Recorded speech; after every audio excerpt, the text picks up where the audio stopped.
Irmãos, sem mais delongas, abram vossas Bíblias na epístola que Paulo escreveu aos Romanos, capítulo 6, versículo 1. Epístola de Paulo aos Romanos, capítulo 6, versículo 1. Dando continuidade à exposição da epístola que Paulo escreveu aos Romanos.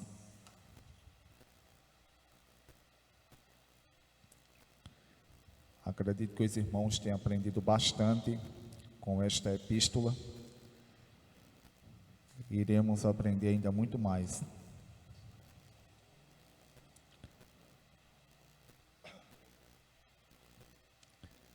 Epístola de Paulo aos Romanos. Romanos é depois de Atos e antes de 1 Coríntios.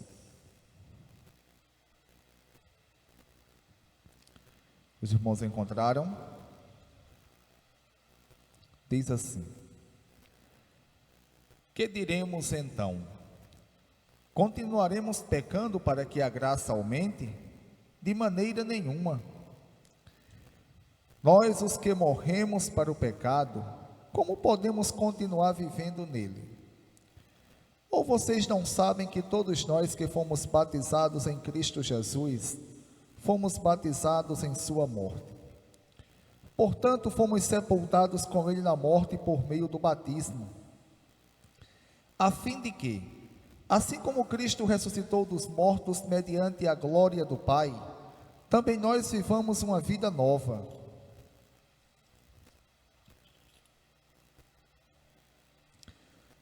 Se dessa forma fomos unidos a ele na semelhança da sua morte, certamente o seremos também na semelhança da sua ressurreição. Pois sabemos que o nosso velho homem foi crucificado com ele, para que o corpo do pecado seja destruído, e não sejamos mais escravizados pelo pecado, pois quem morreu foi justificado do pecado. Ora, se morremos com Cristo, cremos que também com ele viveremos, pois sabemos que tendo sido ressuscitado dos mortos, Cristo não pode morrer outra vez. A morte não tem mais domínio sobre ele. Porque morrendo, ele morreu para o pecado uma vez por todas, mas vivendo, vive para Deus. Da mesma forma, considerem-se mortos para o pecado, mas vivos para Deus em Cristo Jesus. Portanto, não permitam que o pecado continue dominando o corpo mortal de vocês, fazendo que obedeçam os seus desejos. Não ofereçam os membros do corpo de vocês ao pecado, como instrumentos de injustiça. Antes ofereçam-se a Deus como quem voltou da morte para a vida, e ofereçam os membros do corpo de vocês a Ele, como instrumentos de justiça. Pois o pecado não os dominará, porque vocês não estão debaixo da lei, mas debaixo da graça.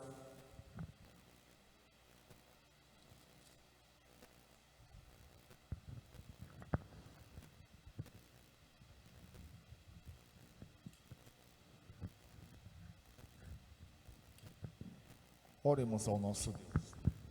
Oremos ao nosso Deus.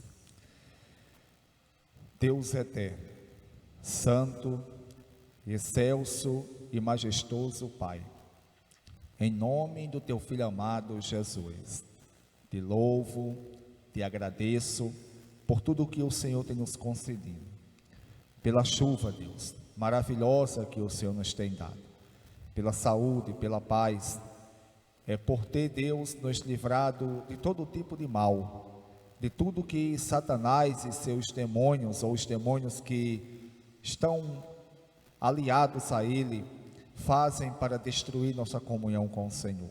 Deus bendito, te peço perdão por todos os pecados que cometi. Te peço, Deus, em nome de Jesus, ilumine a minha mente, para que eu tenha uma compreensão correta do texto sagrado que eu leio, e assim Deus venha fazer exposição da mesma com fidelidade. Abre, Deus, cada mente que aqui está, para que também possam entender tua palavra e assim crescermos juntos na graça e no conhecimento. Deus eterno, assim te peço e te agradeço, em nome de Jesus. Amém. Irmãos, Epístola de Paulo aos Romanos, e como os irmãos têm acompanhado domingo após domingo, nós temos, ou eu tenho feito a exposição, e os irmãos têm, juntamente comigo, nós temos aprendido bastante. O versículo 20 da epístola que Paulo escreveu aos Romanos, do versículo 20 do capítulo 5, diz assim: a lei foi introduzida para que a transgressão fosse ressaltada, ou seja, a lei escrita, como eu expliquei no último domingo, ela foi introduzida, ela foi dada para que a transgressão, para que o pecado fosse ressaltado, ou seja, destacado. Ou seja, os irmãos que estavam aqui lembram que eu expliquei que mesmo após a queda, Deus ele revelou-se ao homem. A prova disso é que os patriarcas, o Abraão, o Isaque, o Jacó, depois os 12 filhos de Jacó, ou os 12 patriarcas, em especial o José, ele, mesmo não tendo, tanto ele como os demais que eu citei, o próprio Jó, que muitos estudiosos, muitos teólogos, inclusive a pessoa que vos fala, acredita que Jó, existe uma grande possibilidade de ter sido contemporâneo de Abraão, ou seja, dele ter vivido no mesmo período que Abraão, ele viveu. E esses homens, irmãos, eles, além da consciência, eles também tinham a revelação de Deus oral, ou a tradição oral. Deus ele revelava-se um exemplo ao Abraão, e aquilo que Abraão aprendia, Abraão ensinava tanto a seu filho ou seus filhos, como também as demais pessoas, e isto ia passando de geração em geração. Isso é conhecido pelos teólogos como tradição oral, ou seja, era falado.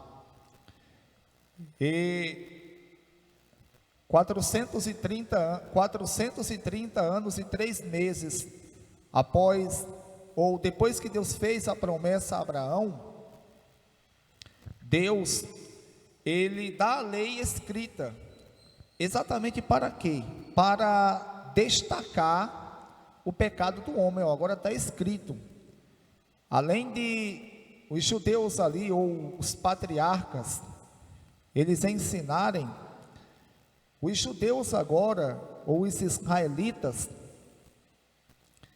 eles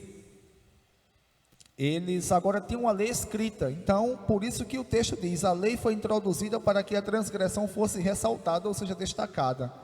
Mas onde aumentou o pecado, transbordou a graça, ou seja, aonde o pecado foi aumentado, foi ressaltado, destacado por conta da lei que dizia que não podia fazer aquilo, e as pessoas pecavam, e foi visto o quanto elas pecavam ali agora de uma forma que a lei estava escrita, a graça ela transbordou, ou seja, de acordo com o que nós aprendemos, foi mais do que o suficiente para salvar. E Paulo continua dizendo, versículo 21, a fim de que, assim como o pecado reinou na morte, também a graça reine pela justiça para conceder vida eterna. Assim como o pecado reinou na morte. Como é que o pecado reinou na morte? Eu expliquei aqui no último domingo, e tenho explicado todas as vezes que eu tenho a oportunidade de pregar a palavra que a morte é um estado. A morte é um estado. A morte não é um espírito. E, portanto, a morte é a separação do homem para com Deus. E quando o homem peca e desobedece a Deus, ele separa-se de Deus. Então, ele separado de Deus, o pecado agora reina. O pecado agora, o homem agora torna-se escravo do pecado. O pecado agora a natureza pecaminosa é quem dita as regras para que o homem venha executar e fazer.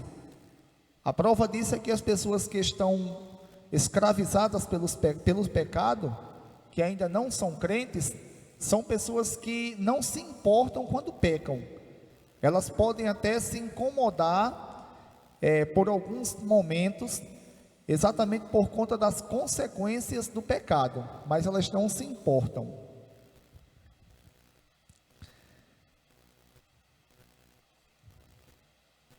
A fim de que, assim como o pecado reinou na morte, também a graça reine pela justiça para conceder vida eterna. Como o pecado reinou na morte, também a graça vai reinar, ou seja, também um favor imerecido que é a salvação, vai reinar pela justiça de Cristo, que Cristo cumpriu a lei para conceder a vida eterna, mediante Jesus Cristo, nosso Senhor. Aí Paulo inicia o versículo 1 do capítulo 6, dizendo assim: que diremos então? Continuaremos pecando para que a graça aumente? Paulo, irmãos, sempre que ele escrevia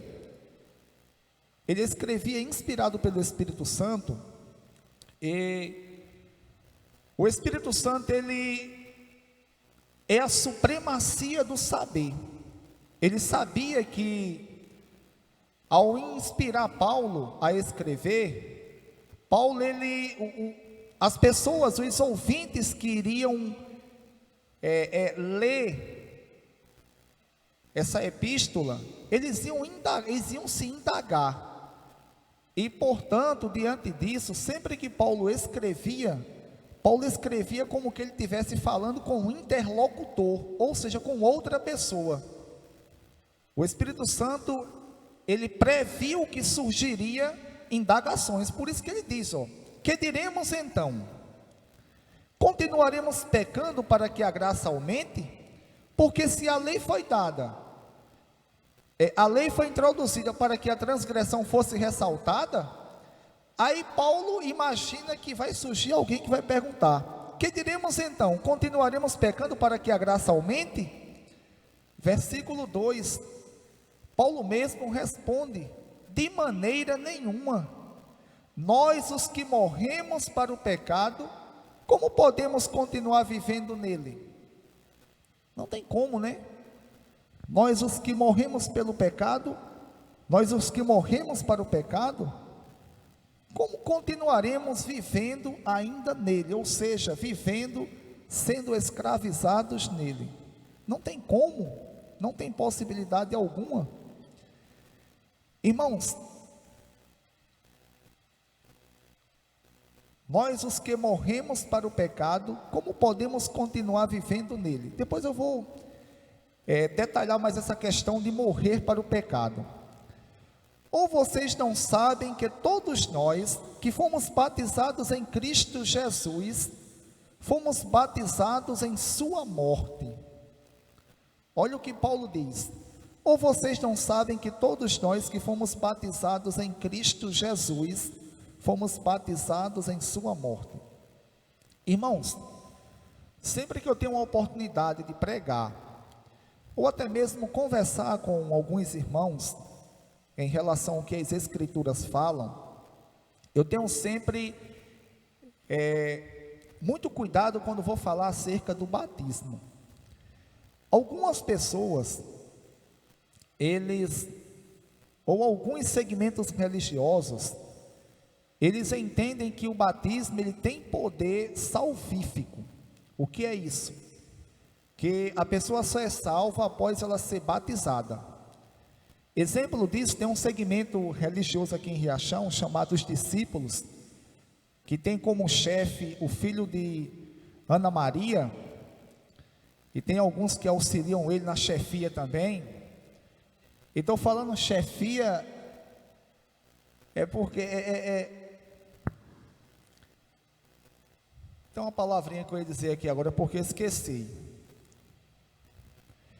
E eles acreditam, eles não são um segmento que tem parte com Deus, que fique bem claro, e eles acreditam que o batismo tem poder salvífico. Exemplo, eles acreditam que, mesmo que a pessoa ouça o Evangelho, e ao ouvir o Evangelho, a pessoa arrependa-se de seus pecados, não creia em Jesus, que Ele é o Senhor, é o único, isso é o Filho de Deus, e único e suficiente Salvador, e arrependa-se de seus pecados, e passe agora a viver de acordo com o que a Bíblia ensina. Mesmo assim, essa pessoa não está salva ainda. Se porventura essa pessoa falecer nesse estado que ela está, ela será condenada. Isso é uma heresia gritante, isso é uma heresia para a perdição. E isso é esse posicionamento teológico deles, que eu acredito que é o principal que os torna uma seita maligna, é muito prejudicial ao cristianismo. Por quê? Porque a Bíblia Sagrada vai nos ensinar que quem nos salva é Cristo. É Cristo quem nos salva. Vamos supor que uma pessoa, ela seja desobediente a Deus toda a sua vida, mas nos últimos instantes da sua vida, aquela pessoa se arrepende dos pecados que ela cometeu, seja num acidente, seja em cima de uma cama, seja qual for o tipo de morte que aquela pessoa passar ou sofrer, aquela pessoa, se ela se arrependeu de verdade, ela é salva. A Bíblia Sagrada vai nos dar toda a garantia que ela é salva. Por quê? Porque quem salva é Cristo. O batismo, como nós aprendemos aqui na escola bíblica, é uma das duas ordenanças que Jesus ele deixou. Jesus ele deixou duas ordenanças para a igreja: o batismo e a ceia do Senhor. O primeiro é o batismo e o segundo é a ceia do Senhor. Portanto, o que é o batismo nas águas? O batismo nas águas é exatamente um símbolo daquilo que já aconteceu, um símbolo daquilo que já aconteceu conosco na hora da conversão. O batismo é um símbolo, ele é importante, todas as pessoas têm que passar pelo batismo. Inclusive, eu acho que a minha irmã de Deus conversou com a irmã Penha, a gente vai dar umas orientações acerca do batismo nas quartas-feiras. Eu comecei agora, na última quarta-feira, a irmã Maria e a irmã Penha, elas são candidatas a se batizarem, vão, se Deus quiser, após alguns estudos, elas vão passar pelo batismo. E portanto, irmãos, o batismo ele não tem poder salvífico. Quando no versículo 3 aqui Paulo diz: ou vocês não sabem que todos nós que fomos batizados em Cristo Jesus, fomos batizados em sua morte? Ou seja, por que o batismo é um símbolo da morte? Exatamente para mostrar que da forma que Cristo ele morreu e ressuscitou, nós também fizemos isso quando nos convertemos. E o batismo é um símbolo externo, ou uma evidência externa, de algo interno que já aconteceu conosco na hora que nós se convertemos a Cristo verdadeiramente. O batismo ele não tem poder salvífico, que isso fique bem claro. Versículo 3: ou vocês não sabem que todos nós que fomos batizados em Cristo Jesus, fomos batizados em sua morte? Portanto, fomos sepultados com ele na morte por meio do batismo. Portanto, fomos sepultados com ele na morte por meio do batismo. Aqui Paulo diz que nós fomos sepultados com Cristo na morte por meio do batismo.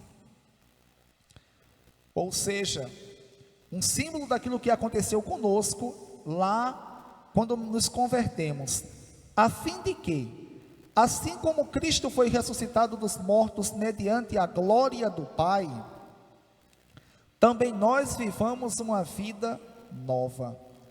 Irmãos, aí é que está. Assim como Cristo, ele foi ressuscitado dos mortos mediante a glória do Pai. Cristo, ele ao morrer fisicamente, ele foi ressuscitado dos mortos mediante a glória do Pai. Assim também nós vivamos uma nova vida. Não tem como, irmãos, eu dizer que me converti a Cristo e eu continuar nas mesmas práticas que eu tinha antes de me converter. Isso não implica, porque muita gente confunde isso, inclusive eu, durante algum tempo, como os irmãos sabem, quando eu me converti na Assembleia de Deus, e lá não tem um bom ensinamento, foi por isso que eu saí de lá. E algumas vezes eu lendo o Novo Testamento, e principalmente Gálatas, eu ficava na minha mente pensando, o novo convertido, Jesus, eu ainda não sou crente, e eu tinha isso na minha mente. Eu falei, o que é que eu faço? Eu jejum, eu oro, e eu orava muito, eu ainda oro hoje, mas comparado ao que eu orava antigamente, como novo convertido, e passei um bom tempo, orando no mínimo, todos os dias, podia ser o dia que fosse, 1h e 40 minutos, isso era o mínimo que eu orava por dia, 1h e 40 minutos, só que quando eu li, irmãos, Gálatas capítulo 5, onde fala sobre os frutos do Espírito, e as obras da carne, eu dizia, não, eu não sou crente não, e agora? E eu ficava esperando que alguém explicasse ali, irmãos, infelizmente, foi necessário eu estudar as Escrituras para que eu viesse a entender, porque quando a Bíblia vai dizer, exemplo nesse texto e em vários outros textos, ou vocês não sabem que todos nós que fomos batizados em Cristo Jesus, fomos batizados em sua morte, portanto fomos sepultados com ele na morte por meio do batismo, a fim de que, assim como Cristo foi ressuscitado dos mortos mediante a glória do Pai, também nós vivamos uma nova vida. Irmãos, o que é que Paulo quer nos ensinar aqui? Que da forma que Cristo foi ressuscitado dos mortos mediante a glória de Deus, o poder de Deus, também nós vivamos uma nova vida. Ou seja, também nós nós que se verdadeiramente nos convertemos, nós iremos, a partir do momento da conversão, iremos ter uma nova vida agora em Cristo. Vida essa, irmãos, que não é mais controlada pelo pecado, como a gente vai ver daqui a poucos instantes. Vida essa que o pecado agora não nos domina mais. Uma nova vida em Cristo Jesus.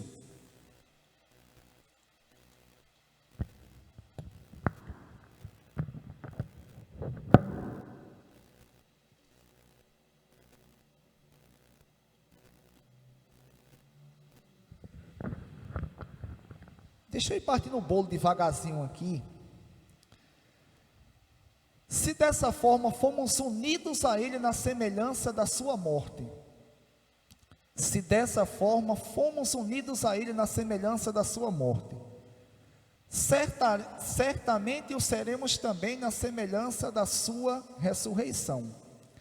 Irmãos, se nós fomos unidos a Cristo na semelhança da sua morte, ou seja, se nós se convertemos de verdade a Cristo, nós fomos unidos a Ele na semelhança da sua morte, certamente o seremos também na semelhança da sua ressurreição. Lembram que Cristo, Ele morreu,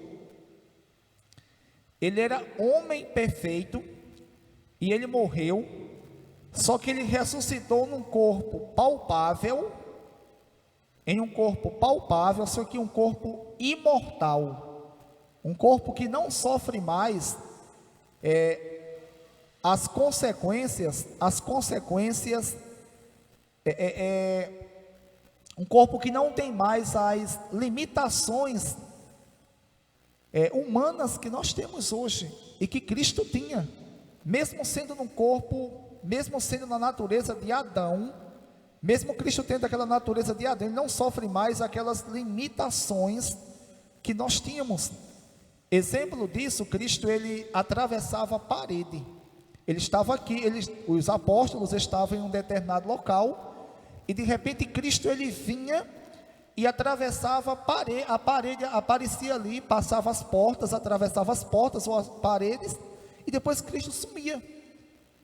Portanto, se nós fomos unidos a Ele na semelhança da sua morte, certamente seremos também na semelhança da sua ressurreição.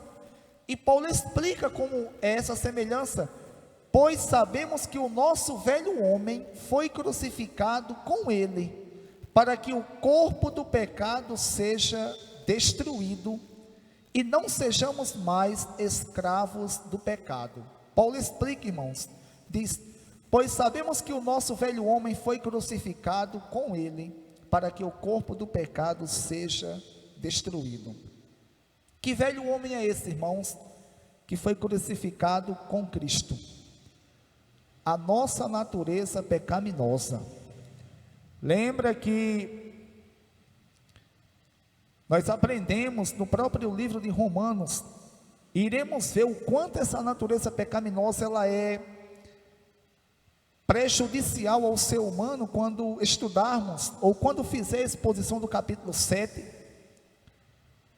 Essa natureza pecaminosa, irmãos, que todo ser humano nasce, é exatamente o que faz com que nós venhamos pecar e desobedecer a Deus. Exemplo disso, se Deus ele não tivesse intervido na história, nenhuma pessoa seria capaz de se salvar, exatamente por conta dessa natureza pecaminosa que nos dominava. E o apóstolo Paulo, ele usa um termo bem forte para explicar a natureza pecaminosa. Ele diz que nós somos escravos do pecado. Só que o apóstolo Paulo, ele vai dizer aqui que, pois sabemos que o nosso velho homem foi crucificado com Ele, com quem? Com Cristo, para que o corpo do pecado seja destruído. Ou seja, irmãos, se verdadeiramente nós nos convertemos a Cristo, o nosso velho homem, ou a natureza pecaminosa, ela foi crucificada com Cristo, ela foi destronada, ela não reina mais sobre nós, ela não tem mais poder de dizer assim, faça isso e nós fazermos, ela não nos guia mais, ela não tem poder de nos escravizar de uma tal maneira que seja impossível de nós entendermos as Escrituras. A natureza pecaminosa não tem mais a capacidade de fazer com que nós venhamos escutarmos a verdade e não reconhecemos o que é a verdade. A natureza pecaminosa, ela não tem mais poder de nos guiar, de nos direcionar, de nos levar para aqui e para lá, de fazer de nós cavalos de Satanás. A natureza pecaminosa, se realmente nós se convertemos a Cristo Jesus, ela foi crucificada com Ele, com Cristo, para que o corpo do pecado seja destruído. Irmãos, outra coisa também que eu não entendi, essa questão do corpo do pecado destruído, e sabe quem me explicou a primeira vez? O irmão Ramos. O irmão Ramos, que eu vou até convidar ele para vir aqui, que ele falou que quando inaugurasse ele vinha, já faz um bom tempo, eu nunca mais vi ele. Ele que me explicou isso, ele falou detalhadamente, como ele é da igreja congregacional, ele é da conservadora, lá também tem um bom ensinamento. Ele me explicou, irmãos, essa questão do corpo do pecado ser destruído, existe dois extremos, viu? Não existe no mínimo um extremo aí. Primeiro extremo, um extremo que eu vejo, e que com todo respeito ao falar dele, porque na verdade é o pregador que eu mais gosto de ouvir, é o Paulo Júnior. Por mais que eu não concorde com ele, quando ele fala sobre escatologia, quando ele fala sobre eleição incondicional, ou soteriologia, que é a doutrina da salvação, ou a martiologia, que é a doutrina do pecado, ou então sobre escatologia, que é a doutrina das últimas coisas. Mas até hoje não escutei um pregador que viesse fazer uma exposição bíblica e também não ter medo de dar a cara a bater como Paulo Júnior. E para mim é o meu preferido, mas com todo respeito a ele, às vezes ele se torna um pouco, ele vai num caminho de uma extremidade muito grande. Lembro-me uma vez que ele estava explicando sobre um texto, fazendo a exposição de, se eu não estou enganado, da segunda epístola que Paulo escreve aos Coríntios, capítulo 5, versículo 17.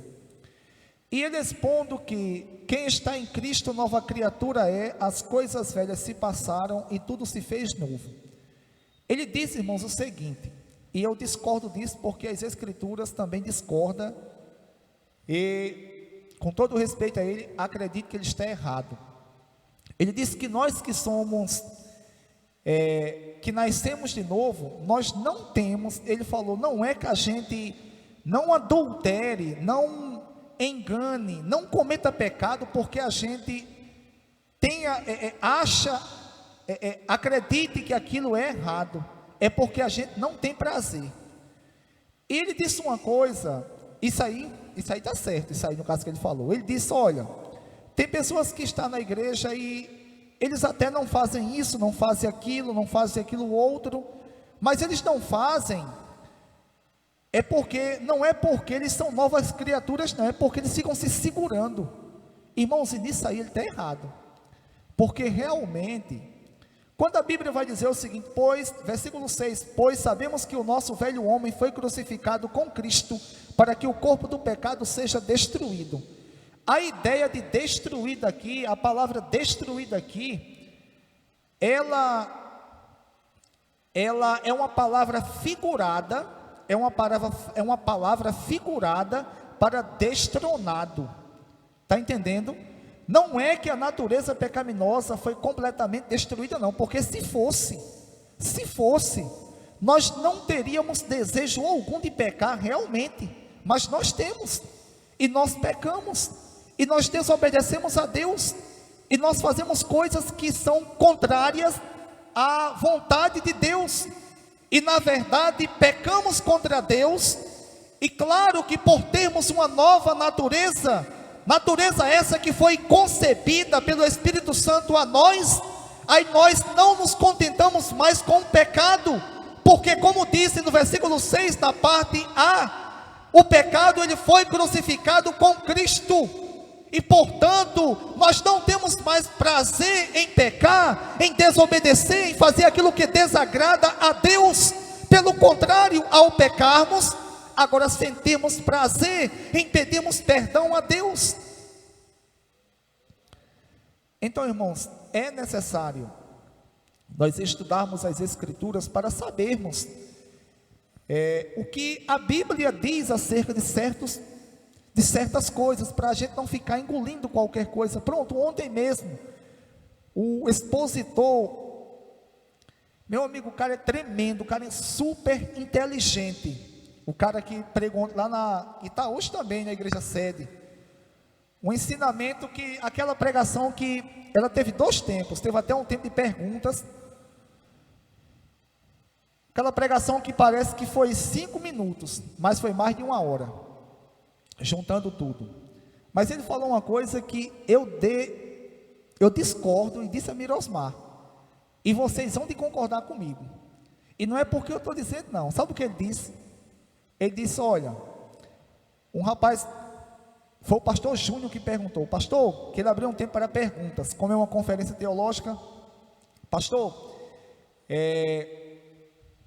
qual é o principal problema da igreja brasileira? Ele falou que é o comunismo. Vocês concordam que é o comunismo? Não é. O comunismo é um dos principais problemas, porque existem ideias comunistas dentro da igreja, mesmo no contexto de Riachão que nós estamos vivendo. E muitas vezes a gente só percebe quando a gente começa a ver algo acerca do comunismo. Mas o principal problema da igreja brasileira é exatamente, irmãos, esse falso evangelho que foi ensinado a muitas pessoas. Era esse falso evangelho. Sabe por quê? Porque, irmãos, assim, por mais que a gente veja introduzido nos cultos, ideias, exemplo, a gente vê muita coisa introduzido no nosso contexto aqui de igreja, do movimento feminista, e a gente, e nós assim, não percebemos até então lermos sobre o movimento feminista, e o movimento feminista é filho do comunismo, está entendendo? Agora, o que é prejudicial, o principal problema mesmo da igreja brasileira é esse falso evangelho, esse pseudo evangelho. Irmãos, eu mandei até uma pregação para a Lenay já assistiu, Mirosmos não assistiu, que não comentou, Gilberto, assistam aquilo ali, assistam e comentam, Lenay já comentou.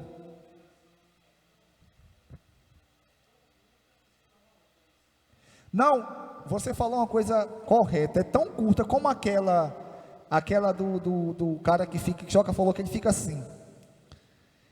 assim, é umas pregações que só tem 20 e poucos minutos, mas parece que é 3 dias, parece que é uma eternidade, e só tem 20 e poucos minutos, mas só que, não, escutem, depois comentem. Como o Lenay já comentou, eu conversei com o Lenay sobre alguns pontos. Eu não vou dar as dicas a vocês, não. Então, irmãos, como diz o texto aqui, versículo 6, pois sabemos que o nosso velho homem foi crucificado com ele, para que o corpo do pecado seja destruído, e não sejamos mais escravos do pecado. Irmãos, nós agora não somos mais escravos do pecado, porque a natureza pecaminosa que outrora nos dominava, e nós nascemos com essa natureza pecaminosa, ela foi destronada quando nós se convertemos a Cristo, ou seja, ela reinava sobre nós, só que quando nós nos convertemos a Cristo, o Espírito Santo passou a morar em nós, e o Espírito Santo, ele gerou uma nova natureza dentro de nós. Ele passou a nos guiar, ele gerou novas vontades dentro de nós, e por o Espírito Santo morar em nós, nós agora não somos mais escravizados, nós agora fazemos a vontade de Deus, pecamos, erramos, mas só que não temos mais prazer em pecar, em desobedecer, em fazer o que desagrada a Deus. Por quê? Porque mesmo quando erramos, mesmo quando pecamos, o Espírito Santo que está em nós, habita, ele mora em nós, ele faz com que nós venhamos sentirmos que erramos contra Deus, e ao sentirmos isso, nós de imediato nos indignamos com nós mesmos e pedimos perdão a Deus. Glórias ao nosso Deus. Versículo 7, pois quem morreu foi justificado do pecado, ou seja, quem se converteu verdadeiramente, a palavra morreu aqui, está dentro de um contexto onde fala sobre a pessoa que se converteu a Cristo, pois quem morreu foi justificado do pecado. Quem foi que morreu? Porque quando não éramos crentes, nós éramos escravizados pelo pecado. Quando nos convertemos a Cristo, nós morremos para o pecado. Nós morremos para o pecado e agora vivemos para Deus. Aí Paulo diz no versículo 7: pois quem morreu foi justificado do pecado.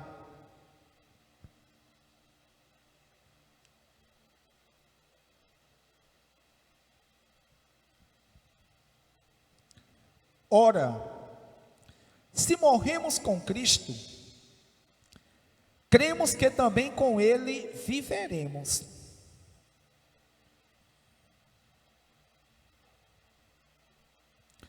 Ora, se morremos com Cristo, cremos que também com Ele viveremos.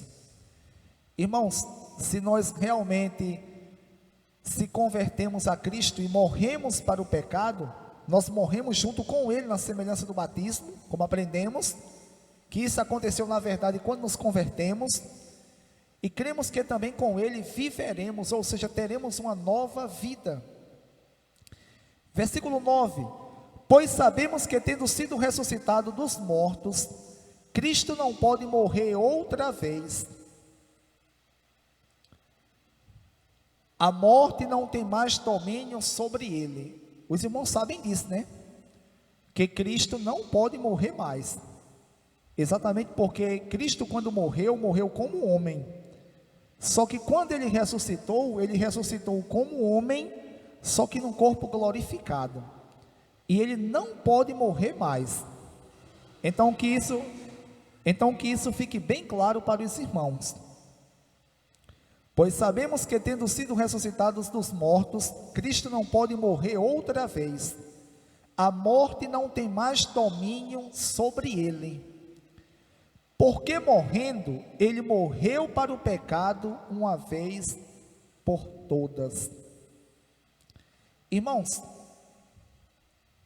é por isso que sempre eu falo, quando tenho oportunidade, que a pessoa tem que ter muito cuidado em pregar a palavra de Deus. Por quê? Porque esse versículo 10 aqui: porque morrendo, Ele morreu para o pecado uma vez por todas. Cristo tinha pecado? Cristo pecou? E como é que diz aqui, porque morrendo, Ele morreu para o pecado uma vez por todas? Se pega uma pessoa que não tem habilidade para ensinar a palavra, ele vai falar tanta besteira, tanta asneira aqui, que é capaz de envenenar a mente de muitas pessoas, até para a perdição eterna. Irmãos, as Escrituras, elas se concordam em si. Não existe nada, absolutamente nada neste mundo, que seja tão harmônico, que esteja tão em concordância com os textos sagrados. O que foi dito lá em Gênesis não vai se discordar de nada do que foi dito em todo o decurso das Escrituras. O que foi dito em Apocalipse não vai discordar-se em nada de tudo o que é dito, em tudo o que foi dito antes do que foi dito em Apocalipse. Por quê? Porque quem inspirou as Escrituras é perfeito. Quem inspirou as Escrituras não foi homem, não foi seres finitos e falíveis, foi o Espírito Santo, que é o próprio Deus. E portanto, irmãos, as Escrituras, elas se interpretam pela própria Escritura. Quando diz aqui, versículo 8, o contexto mesmo vai explicar: ora, se morremos com Cristo, cremos que também com Ele viveremos, pois sabemos que tendo sido ressuscitado dos mortos, Cristo não pode morrer outra vez. A morte não tem mais domínio sobre Ele. Sobre quem? Sobre Cristo. Porque morrendo, Ele morreu para o pecado uma vez por todas. Porque morrendo, Cristo morreu para o pecado uma vez por todas. O texto aqui não diz que Cristo tinha pecado, diz que Ele morreu para o pecado de uma vez por todas. Porque os irmãos sabem que Cristo, quando esteve no corpo humano, em corpo humano, Cristo, irmãos, ele tinha a natureza perfeita que Adão tinha, antes de Adão ele ter caído em pecado. Entretanto, Cristo, mesmo tendo essa natureza perfeita, Cristo, ele era digno de pecar, ele tinha possibilidade de pecar. Cristo não era perfeito em um tal ponto de não pecar. Lembram que Adão pecou? Lembram que Eva pecou? E Cristo também, mesmo na natureza perfeita, que como disse aqui já várias vezes, Cristo, irmãos, ele não foi tentado como nós somos, não foi tentado como nós somos tentados. Nós somos tentados de dentro para fora e de fora para dentro. Ou seja, somos tentados pela natureza pecaminosa, de dentro para fora, e somos tentados também de fora para dentro, do mundo, daquilo que nos atrai por conta da natureza pecaminosa. Cristo não. Nós somos tentados também de fora para dentro, por Satanás e os demônios, ou por alguém que ele possa usar. Cristo não. Cristo só foi tentado de fora para dentro, de dentro para fora Cristo não foi. Mas Cristo tinha a possibilidade de pecar. Só que Cristo, ele resistiu, e no poder do Espírito Santo, ele venceu o pecado, ele venceu o pecado, ele venceu Satanás, e ele venceu o mundo. Cristo, ele não pecou em momento algum, em instante algum. E Paulo diz aqui no versículo 10, porque morrendo, ele morreu para o pecado uma vez por todas, ou seja, ele não pecou quando estava na terra, e após ele ressuscitar dos mortos, ele morreu de uma vez por todas, porque agora ele não tem mais possibilidade de pecar, porque agora está num corpo completamente glorificado. E mesmo ele sendo homem e Deus, ao mesmo tempo, ele não tem mais possibilidade de pecar. É isso que as Escrituras nos ensinam aqui.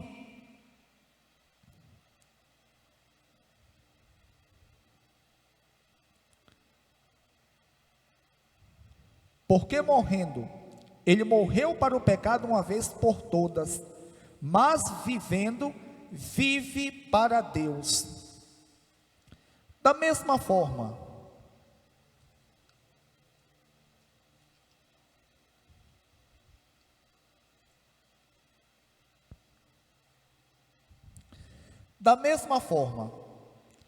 considerem-se mortos para o pecado, mas vivos para Deus em Cristo Jesus.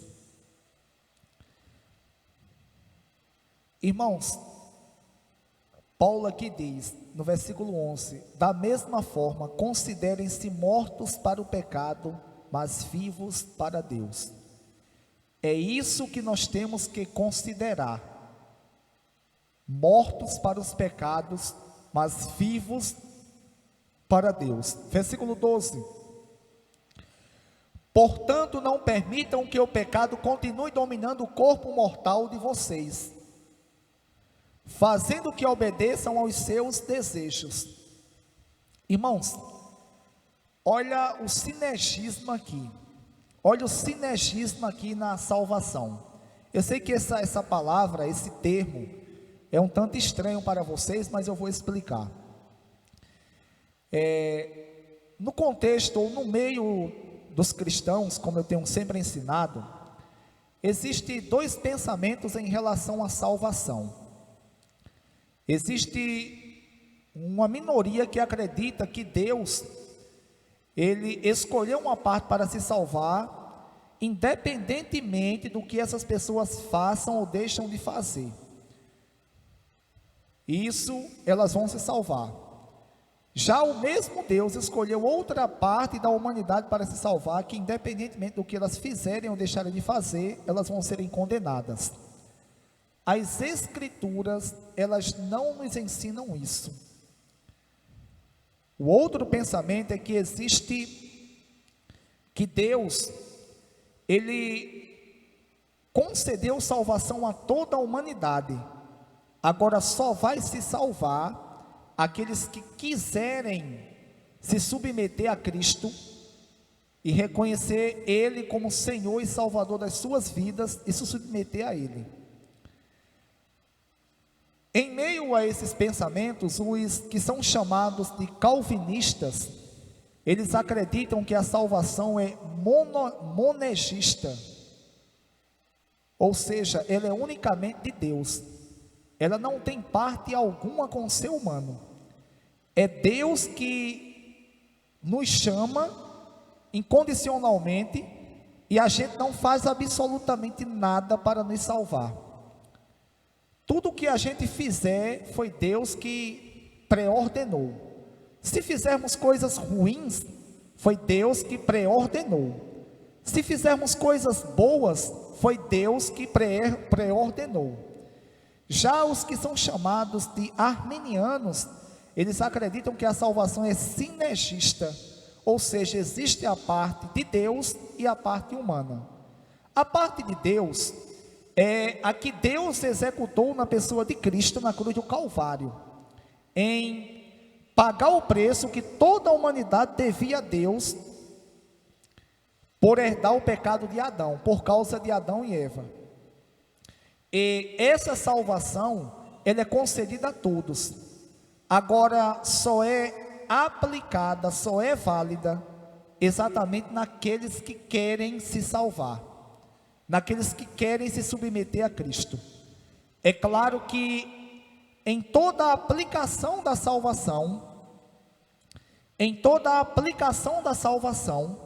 essa salvação, em toda a aplicação da salvação, existe com certeza a soberania de Deus na pessoa do Espírito Santo para nos conceder. Isso eu posso explicar noutra ocasião, porque é o Espírito Santo que nos convence do pecado, da justiça e do juízo. Agora, a decisão de querermos Cristo ou não é nossa. Agora, após nós querermos, o Espírito Santo que nos fortalece, e se nós permanecermos em Cristo, o Espírito Santo nos levará até os últimos instantes de nossas vidas aqui na terra. Agora, cabe a nós querermos permanecermos em Cristo ou não. Então, a parte humana é a de querer. Exemplo, quando a gente peca porque nós queremos pecar, ou então é um acidente de percurso naqueles que são crentes. Por mais que a pessoa não queria fazer aquilo, mas pela fraqueza da natureza pecaminosa, nós acabamos fazendo e acabamos pecando. Agora, se negar o pecado cabe a nós, não cabe a Deus não, cabe a mim, cabe a vocês, cabe a qualquer pessoa que realmente quer compromisso com Cristo, ela negasse ao pecado, ela negasse a natureza pecaminosa, os pensamentos ruins, os pensamentos maldosos, aquele desejo de praticarmos algo que seja contrário ao que os ensinamentos de Cristo ensina. Cabe a mim, cabe a vocês, cabe a qualquer pessoa que quer realmente servir a Cristo, ele negasse a si mesmo e não praticar essas coisas. É como diz aqui: portanto, não permitam que o pecado continue dominando o corpo de vocês. Não permitam. Paulo está se referindo aqui às pessoas que querem servir a Cristo, fazendo com que obedeçam aos seus desejos. Então, irmãos, é bem claro isso. Cabe a nós não permitirmos que o pecado domine o nosso corpo, fazendo que obedeçamos aos seus desejos. E como é que a gente pode evitar isso? Nos fortalecendo em Cristo, nos fortalecendo em Deus, procurando, irmãos, estarmos constantemente em comunhão com Cristo, em comunhão com Deus. lendo as Escrituras, orando, aqueles que tiverem boa saúde, jejuando, obedecendo a palavra de Deus, que é mais importante do que tudo isso que eu já falei, porque o homem pode jejuar, ele pode orar, ele pode ler as Escrituras trilhões de vezes, quadrilhões de vezes, mas se ele não colocar em prática o que a Bíblia ensina, de nada vai servir. Então cabe ao ser humano, cabe ao homem, cabe a nós, nos fortalecermos em Cristo, estamos constantemente, irmãos, também nos cultos, porque é nos cultos que nós aprendemos das Escrituras, é nos cultos que nós, congregacionalmente, ou seja, reunidos ali, como igreja, nós cultuamos ao nosso Deus. Então, há essa necessidade de nos fortalecermos. Portanto, não permitam que o pecado continue dominando o corpo mortal de vocês.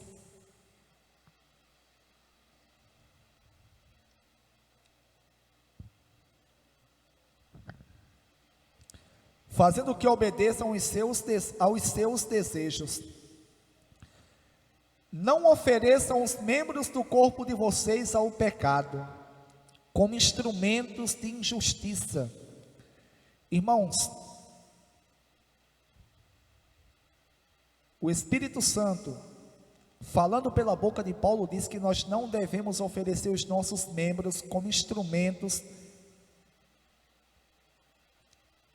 de injustiça, como instrumentos. Não ofereçam os membros do corpo de vocês ao pecado como instrumentos de injustiça. Antes ofereçam-se a Deus como quem voltou da morte para a vida, e ofereçam os membros do corpo de vocês a Ele como instrumentos de justiça. Irmãos,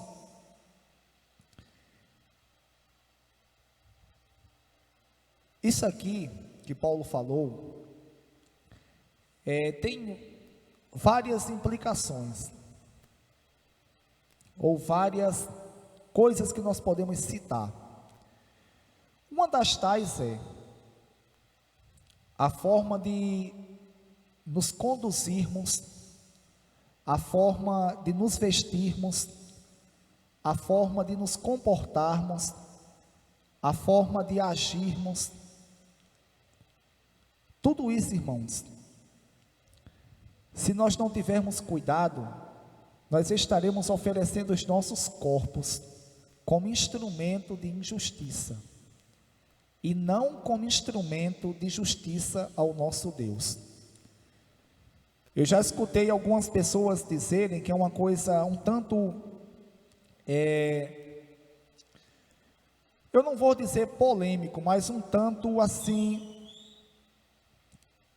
difícil de algumas pessoas quererem aceitar, exatamente porque essas pessoas não têm compromisso com Deus. É a questão de roupas, de como um crente deve se vestir. Irmãos,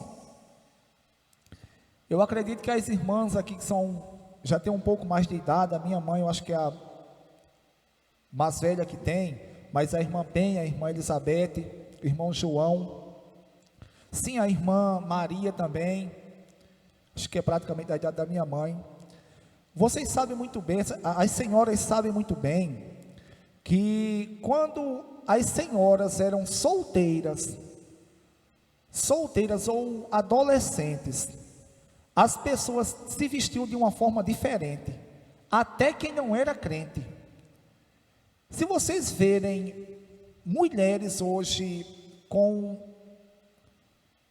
não todas, porque algumas caíram nessa onda e também querem se vestir. Tem pessoas que querem se vestir igual essas meninas aí, querem andarem despidas, sem roupas. Mas eu conheço muitas mulheres que não são crentes, que se vestem de uma forma muito correta. E por que isso? Porque era um costume da época delas. Essa ideia, irmãos, de se vestir da forma que muita gente se veste hoje, e vão para a igreja, pessoas quem não é crente, eu fico calado, porque não conhece a verdade ainda. Não é que seja certo, mas não conhece a verdade. Está entendendo?